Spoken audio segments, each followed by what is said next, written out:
Hürmetli vatandaşlar, nöbetçilikimizin ikincisini başlayımız. Cumhur Şarkı Cənubi Asiya devletleri bilen Cenubi Deniz meselesini muhakeme kılışını ret kıldı. Bu endi keskin bir mesele bulup kaldı mı kanda? Yoşurun ekem erketlenmekte. Mavzulu haber 3. ayının 7. gün Duvi Torbiti ilan kılındı. Şarkı Cənubi Asiya devletleri helip buruldu alakadar devletler. 2015 yılı 11. ayda Malayşiyada ministerler yığını çakarıp 2012 yıl tüzülgen Cenubi Deniz her kayıs tarafla hareket hitapnamasını əmeliləşdiriş doğrusunda muhakeme elip berişini, hazırlıkçı hitap saklanıp kelivatkan hareket prensiplerini muhakeme kılışını karar kılgan edi.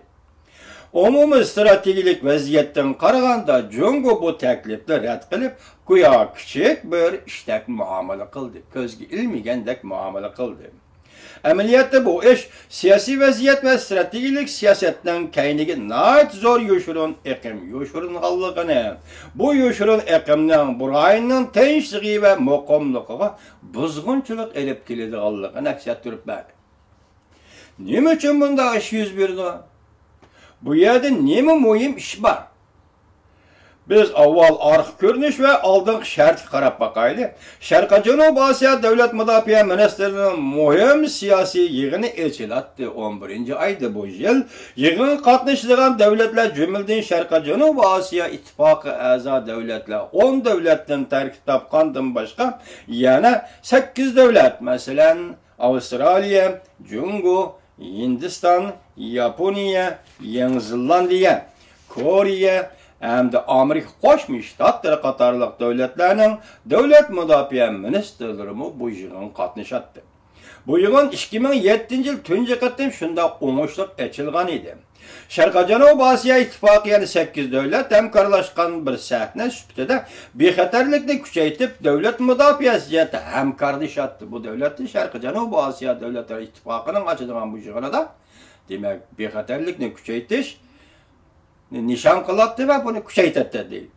Şunun keyin bu yığın rayon karakterlik bexatarlik işleri boyu izlenediğen ve merkezlik orunu saklap kalıdığan ve şu nişan kadem taşlap jariyonlaştırdıgan yığın bulattı. Lekin bu qatam bu yığınga Xitoy qatnaşmaydiganligini aytdi ve yoki bu yığınga berishni rad qildi. Demak bu yığınga Xitoy putlik aşağı yoki to'sqinlik paydo qildi degan. Lekin Şarkı Cənubi Asiya devletlerinin ittifaqlıq nait keng stratejilik amillarının ta'siriga uchragan. Şu arqali devlet müdafiə ministerinin yığınıga ta'siri ko'rsatgan. Bugun buning ichida eng yomon bo'lgan Cumhur Şarkı Cənubi Asiya ittifaqının taklifini rad qildi. Cumhurni rad qilganlik Amerika Qo'shma Shtatlari va Cumhur ikki davlatning davlat müdafiə manfaati to'qinish paydo bo'lganligini aks ettiribdi. Demek Xitoy Kompartiyasının bu yığın qatnashini rad qilganlik Amerika Qo'shma Shtatlari hukumati bilan Cumhur hukumati o'rtasida Janubiy dengizga oid masalalarda biraz ixtilof bo'lganligini aks ettiribdi dedi. Amerika Qo'shma Shtatlari bilan Cumhurning o'rtasida bir siyosiy hanba deydi Duvi Torbiti. İki davlatning tarixi ham tutun o'xshamaydi. Albatta o'xshamaydi. Cumhurning tarixi boshqa gap, bu Amerika Qo'shma Shtatlarining tarixi bu boshqa gap. Oxşamaydı deydi Duvi Torbiti. Amerika o'tmishdan ve hazır birden bir dereceden taşqarı çoğ devlet bulup kelgen ve bulup elbette şundaq Amerika tarixten biri hem hazır hem şundaq ya 2. Dünya Uruşu'dan biri Amerika Qo'shma Shtatlari dereceden taşqarı çoğ devlet bulup kelgen. Amerika Qo'shma Shtatlari ve G'arb taraqqiy topgan davlatlarga nisbatan Cumhur hukumati hem hasad qiladi deydi. Hem ko'nglida andisha qiladi. Demek Oğrunun yürüyü bakmaktanla Cumhur demek Amerika Qo'shma Shtatlari ve G'arb dünyasının hasad qiladigan hem ko'ngilda andisha qiladigan. Dal mushundaq andisha qilganlikdan Cumhur G'arb davlatlari Cumhurning taraqqiy qilayotgan iqtisodini cheklab qo'yami? Cumhurning sotsialistik siyosiy tuzumini ojizlashtirib yetarmi deb ansiraydi. Cumhur xalqaro tartib ve navbatdagi rayon xarakterli tartibdan G'arbning taraqqiyotini qo'llab, G'arbning sistemasini saqlab qolib, Cumhurni yetim qoldiramdi, Cumhurni ojizlashtiramdi, Cumhurning taraqqiyot ve bosh ko'tarishini to'sib qo'yamdi deb ansiraydi deydi. Bu hal dervaqa Cungo Amerika'nın izchil halda Sharqiy Janubiy Osiyo davlatlar ittifoqini ittifoqlashtirib, Jungoga taqobil turib, Jungoning bosh ko'tarishini cheklashga urininyapti deydi. Hamma shu degan o'zining gapiga o'zi ishonadi deydi. Jungoning rayon xarakterli yetakchi davlat bo'lishini cheklashga urininyapti Amerika deydi. Jungolik shundoq deydi. Ham bu so'zga ham o'zi ishonadi deydi. Sharqiy Janubiy Osiyo davlatlarining umid va nishonini o'ylashganda, Jungo hukumatining davlat mudofaa ministrligi yig'inida qatnashib, rayon xarakterli muhim bexatarlik masalalarini muhokama qilishni rad qilishi Sharqiy Janubiy Osiyo ittifoq a'zo davlatlarining bu qadimgi yig'ilishi so'q sepgandek bo'lsa, yana bir tarafdan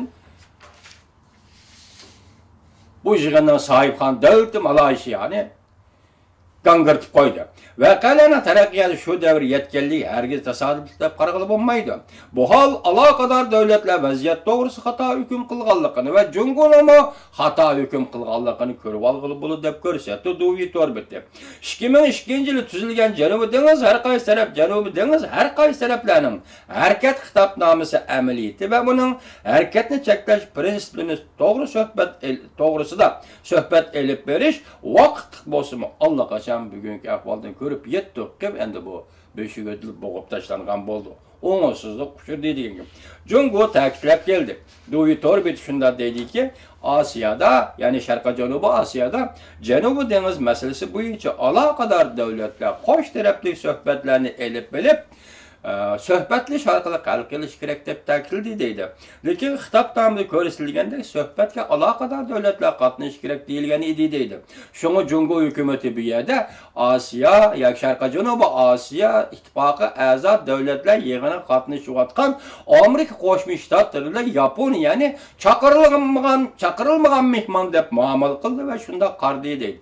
Afsuski Asiyoda Yaponiya, Osiyo davlati, Tinch okean Osiyo davlati, Amerika Qo'shma Shtatlari ham Tinch okean Osiyo davlati, Ikkinchi dunyo urushining oldi keyindi va hozirgacha Yaponiya va Amerika Qo'shma Shtatlari Osiyoning Tinch okean rayonining va Sharqiy Janubiy Osiyodagi davlat ittifoqi va shu davlatlarning har qanday ishlariga yana do'stona aralashib keldi, mayliga boshqa yo'llar aralashib keldi. Endi Jungo hukumatining Yaponiya bilan Amerika Qo'shma Shtatlari chaqirilmagan mehmon deganligi bu addidan ziyodi ko'ramlikning ifodasi bo'lib qoldi.